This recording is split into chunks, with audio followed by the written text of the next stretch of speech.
ഞാൻ അവിടെ പോയിട്ട് ഫോൺ ചെയ്യാമേ. ഫോൺ ചെയ്താ നാവ് അരിഞ്ഞു കളയും. അപ്പോ നീ എന്നെ ഇങ്ങോട്ട് വിളിക്കുന്നാ? ഞാനോ അവളോ? ഏതവള്?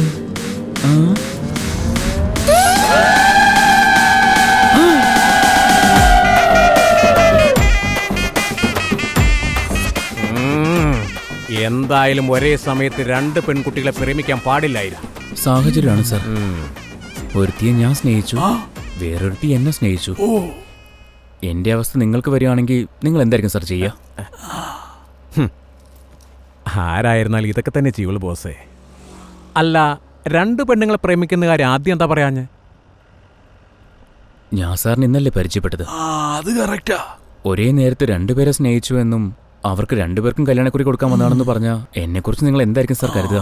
തെറ്റിദ്ധരിക്കല്ലേ ഉള്ളൂ. അതെ ഇല്ലേ? അതേന്നോ ഇല്ലെന്നോ സാർ? അളിയ ആണോ ഇല്ലയോ? അമ്മാവാ ചുമ്മാ വട്ടി പിടിപ്പിക്കില്ലേ. അങ്ങേരുടെ കഥ കേട്ട് എൻ്റെ തലയ്ക്ക് വട്ടി പിടിച്ചിരിക്കുമ്പോൾ അതിനിടയ്ക്ക് കോലട്ടിളക്കല്ലേ. എന്ത് പറയാനാ, നിങ്ങളുടെ ജീവിതത്തിലേക്ക് വന്ന ആ പൂക്കാരി കിളവി എൻ്റെ ജീവിതത്തിലേക്ക് ഇതുവരെ കയറിയില്ല ബോസ്. അമ്മാവനോ വന്നില്ലെന്ന് ആരാ പറഞ്ഞേ? വന്നെങ്കിൽ വണ്ടി ലെഫ്റ്റിലേക്ക് ഒതുക്കിട്ട് പോയിട്ട് സ്ഥലമെത്തിയെന്ന് പറഞ്ഞ അളിയ. റൂട്ട് പറഞ്ഞാ ഞാൻ പോയിക്കോളാം. നേരെ വണ്ടി ഇവിടെ ഞാൻ പറയാം.